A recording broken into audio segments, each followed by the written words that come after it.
भाजप शिवसेनेला मनसेने पाठिंबा दिल्यामुळे पुणे महानगरपालिकेतील शिक्षण मंडळाची निवडणूक बिनविरोध पार पडली। पुणे महापालिकेतील मनसे, भाजप आणि सेना या तिन्ही विरोधी पक्षांचे गटनेते एकत्र आल्यामुळे सत्ताधाऱ्यांनी शिक्षण मंडळाच्या निवडणुकीत मतदानाचा धोका पत्करला नाही। यामुळे शिक्षण मंडळाची निवडणूक बिनविरोध पार पडली। या झालेल्या निवडणुकीत शिक्षण मंडळावर राष्ट्रवादीचे 4, काँग्रेसचे 2, भाजपचे 3, मनसेचे 2 आणि सेना आरपीआयचा प्रत्येकी एक उमेदवार निवडून आले आहेत। शिक्षण मंडळाच्या सदस्यपदासाठी सर्वसाधारण अनुसूचित जाती जमाती, मॅट्रिक गट आणि सर्वसाधारण जागांसाठी ही निवडणूक घेण्यात आली होती। 13 जागांसाठी 19 उमेदवारांचे अर्ज आले होते। महापालिकेच्या महापौर पदाच्या निवडणुकीपासून विविध समितींच्या निवडणुकांपर्यंत एकदाही विरोधी पक्ष एकत्र आले नव्हते। निवडणुकीसंदर्भात झालेल्या गटनेत्यांच्या बैठकीतही एकत्र येण्याबद्दल ठाम निर्णय न झाल्यामुळे मतदान होणार असा अंदाज व्यक्त करण्यात येत होता। पण मनसेने ऐनवेळी भाजप आणि सेनेला पाठिंबा देत त्यांच्या एका उमेदवाराने माघार घेतली। भाजप, सेना आणि मनसेच्या युतीच्या या नवीन पॅटर्नची पालिका वर्तुळात चर्चा रंगली होती। राष्ट्रवादीने आरपीआयला पाठिंबा दिल्यामुळे आरपीआयलाही शिक्षण मंडळावर एक जागा मिळाली। अनुसूचित जाती जमाती या गटात भाजपचे किरण कांबळे आणि आरपीआयचे बाळासाहेब जानराव यांची निवड झाली। मॅट्रिक गटात काँग्रेसचे अमित मुरकुटे, शिवसेनेचे शिरीष फडतरे आणि राष्ट्रवादीच्या वासंती काकडे यांची निवड झाली। तर सर्वसाधारण गटात राष्ट्रवादीचे रवी चौधरी, बाबा धुमाळ, राजेंद्र काटे, भाजपचे मंजुश्री खर्डेकर, रघुनाथ गौडा, मनसेच्या वनिता ताटके आणि राम बोरकर यांची निवड करण्यात आली आहे। शिक्षण मंडळाच्या अध्यक्षपदाबाबत चुरस निर्माण झाली आहे। E-pause exotic birds welfare society आणि मिरॅकल इव्हेंट्सच्या वतीने आयोजित करण्यात आलेल्या एक्झॉटिक फिश अँड बर्ड्स एक्स्पोने पुणेकरांना भुरळ घातली। आपल्याकडे न आढळणारे केवळ पुस्तकात किंवा टीव्हीवर पाहिलेले विविध आकारातील रंगीबेरंगी मासे, केवळ समुद्रात दिसणारे जीव आणि विलोभनीय आकार रंगांचे मासे, फ्लिंचेस सारख्या चिमणीपेक्षा छोट्या आकारापासून मकाऊ या आफ्रिकेत आढळणाऱ्या मोठ्या आकर्षक रंगीत पोपट सदृश्य पक्षापर्यंत अशा विविध आकार आणि प्रकारांच्या पक्ष्यांचे संमेलनच जणू एका छपराखाली भरले आहे। त्यांना प्रत्यक्ष पाहताना आबालवृद्ध हरकून गेले। छोट्यांपासून मोठ्यांपर्यंत सर्वांनाच या पक्षी माशांनी भुरळ पाडली आहे। या प्रदर्शनात jellyfish, starfish, lionfish, clownfish, damsel, Asian arowana, black ghost, African जातीचे सीचिड्स आदी समुद्रात आढळणारे मासे आणि प्राणी यांचा समावेश आहे। स्थानिक विदेशात आढळणारे पक्षीही येथे खास पक्षी प्रेमींसाठी ठेवण्यात आले आहेत। Blue gold Macau, silver fins, golden fins, शोभिवंत पक्षी, आकर्षक कबुतरांचा यात प्रामुख्याने समावेश आहे। वाढत्या शहरीकरणामुळे आपल्यापासून दुरावलेल्या चिमण्या पाहून पुन्हा याव्यात यासाठी घरच्या घरी काय उपाययोजना करता येतील याचेही प्रात्यक्षिक प्रदर्शनात दाखवले जात आहे।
भारतीय क्रिकेट टीमचा धडाडीचा खेळाडू युवराज सिंग याला 29 एप्रिल रोजी पुण्यात समृद्ध जीवनच्या वतीने कार भेट देण्यात येणार आहे. समृद्ध जीवन फाउंडेशन आणि आम्ही पुणेकर समृद्ध जीवन गौरव समितीच्या वतीने भारतीय क्रिकेट संघातील खेळाडू युवराज सिंग याला टाटा मांजा कार भेट देऊन सन्मानित करण्यात येणार आहे.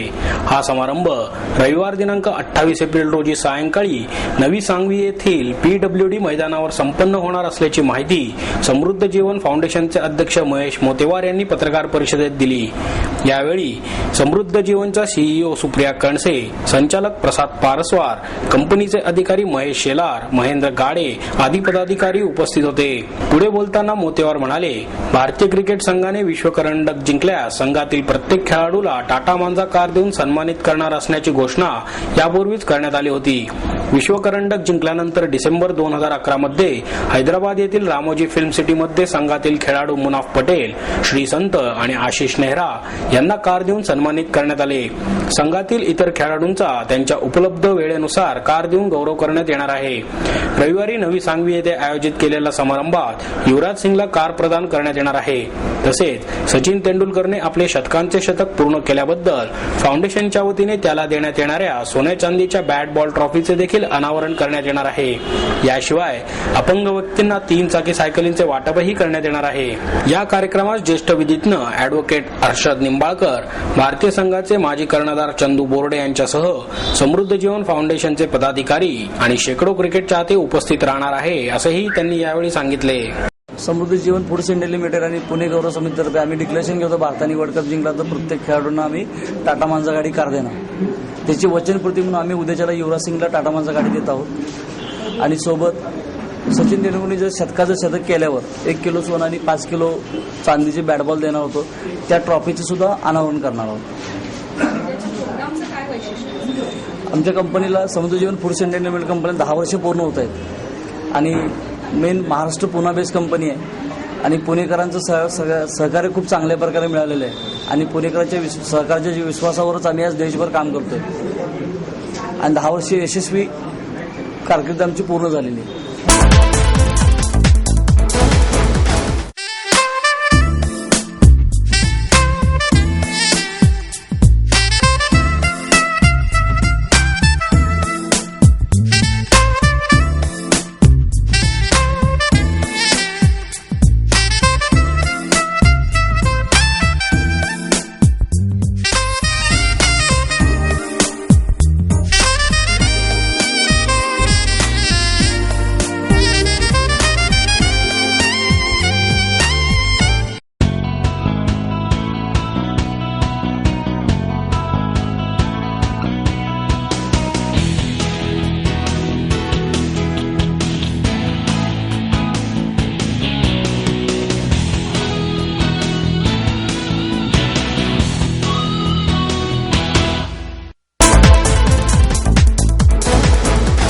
नव्याने कविता करणाऱ्या कवींनी नवा दृष्टिकोन जोपासावा, असे आवाहन ज्येष्ठ कवयित्री अरुणा ढेरे यांनी केले. महाराष्ट्र साहित्य परिषदेच्या वतीने देण्यात येणारा महाराष्ट्र कवी यशवंत पुरस्कार युवा कवी वलय मुळगुंद यांना प्रदान करण्यात आला. ढेरे म्हणाल्या, कवितेला फार जुनी परंपरा आहे. नव्याने कविता करणाऱ्या कवींनी नवा दृष्टिकोन जोपासावा. नवीन कविता करणे आज एक मोठे आव्हान आहे. सध्या नवकवींना प्रोत्साहन देण्याची आवश्यकता आहे. आजच्या कवींनी ज्येष्ठ कवींचा आदर्श डोळ्यासमोर ठेवून कविता कराव्यात. यावेळी त्यांनी ज्येष्ठ कवींच्या कवितांचे दाखलेही दिले. परिषदेचे प्रमुख कार्यवाह प्राध्यापक मिलिंद जोशी, कार्यवाह प्रकाश पायगुडे, मीरा शिंदे, किशोर पेंढारकर आदी यावेळी उपस्थित होते. पुणे नवरात्र महोत्सव समितीच्या वतीने 29 एप्रिल ते 3 मे या कालावधीत भारतीय चित्रपट सृष्टी शताब्दी वर्ष महोत्सव आयोजित करण्यात आला आहे. या महोत्सवाचे उद्घाटन रविवार दिनांक 29 एप्रिल रोजी मुख्यमंत्री पृथ्वीराज चव्हाण यांच्या हस्ते सहकारनगर येथील वसंतराव बागोल उद्यानात सायंकाळी 5:30 वाजता होणार आहे. या उद्घाटन प्रसंगी सांस्कृतिक मंत्री संजय देवताळे, महापौर वैशाली बनकर, आमदार उल्हास पवार यांच्याबरोबर प्रसिद्ध अभिनेत्री आशा पारेख, वहिदा रहमान, सुलोचना दीदी, जिनत अमान, प्रेम चोप्रा, आसरानी, विश्वजीत, रती अग्निहोत्री, परीक्षित साहनी, सुधा चंद्रन, अवतार गिल, शम्मी आणि महेश टिळेकर आदी उपस्थित राहणार आहेत अशी माहिती महोत्सवाचे संयोजक नगरसेवक आबा बागुल यांनी दिली. या समारंभाबरोबरच पोस्टर आणि छायाचित्र प्रदर्शनाचेही उद्घाटन होणार आहे. चित्रमहर्षी दादासाहेब फाळके यांची 142वी जयंती 30 एप्रिल रोजी आहे. ज्येष्ठ गायिका उषा मंगेशकर आणि अन्य कलाकारांचा धुंदी कळ्यांना, धुंदी फुलांना हा कार्यक्रम आयोजित करण्यात आला आहे. 1 मे या महाराष्ट्र दिनी चंद्रशेखर महामुनी यांचा ये मराठीची ये नगरी हा मराठी गीतांचा कार्यक्रम होणार आहे. 2 मे रोजी गीतों का सफर तर 3 मे रोजी यादों की मंजिल गीतों का कारवा हा कार्यक्रम होणार आहे. या महोत्सवाबरोबरच 29 एप्रिल ते 3 मे या कालावधीत स्वारगेट येथील लक्ष्मीनारायण चित्रपटगृहात सकाळी 9 वाजता विविध गाजलेले दुर्मिळ चित्रपट रसिकांना दाखवले जाणार आहेत अशी माहितीही बागुल यांनी यावेळी दिली.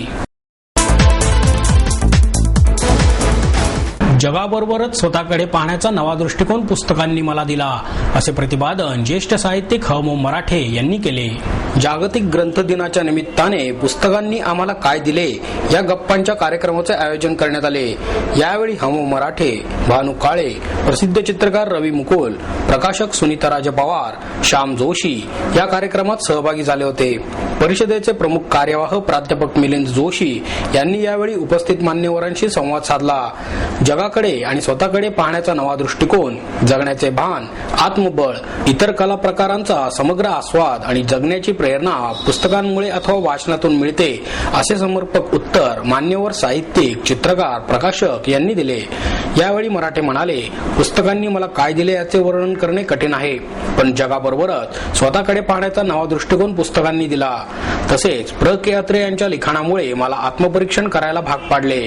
तंत्रज्ञानामुळे कदाचित भविष्यात छापील पुस्तके लोप पावतील, मात्र नाविन्यपूर्ण निर्मिती अधिकाधिक उन्नत होईल असेही ते म्हणाले. काळे म्हणाले, जीवनातील गुंतागुंत, माणसाच्या मनातील विविध भावनांतील समरसता साहित्यातून मिळते. इतर कला प्रकारांचा आस्वाद अधिक समग्रपणे घेण्याची अनुभूती वाचनातून घडून येते. कोणत्याही कला प्रकारांतून कलाकारांचा भाव व्यक्त होत असतो. तसेच साहित्य आणि चित्रकला यामध्ये आहे, मात्र साहित्यिकांना चित्रकार हे कधीच जवळचे वाटत नाहीत अशी खंत रवी मुकुल यांनी यावेळी व्यक्त केली. वाचनाबद्दल ते म्हणाले, आधुनिक पद्धतीचे ई बुक यासारख्या सतत प्रकाशमान वस्तू माणसाच्या आरोग्याला घातक ठरतात. त्या तुलनेत पुस्तकांचे भौतिक रूप हे जास्त सुखावह आहे. त्यामुळे पुस्तकांना उज्ज्वल भवितव्य आहे.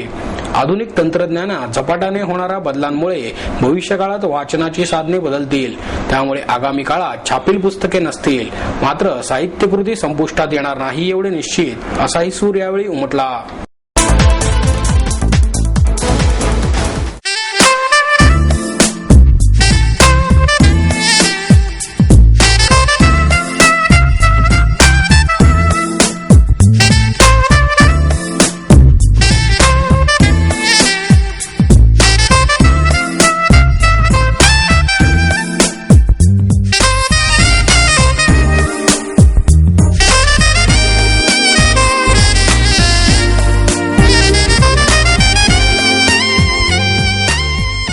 आणि याबरोबरच हे बातमीपत्र संपलं.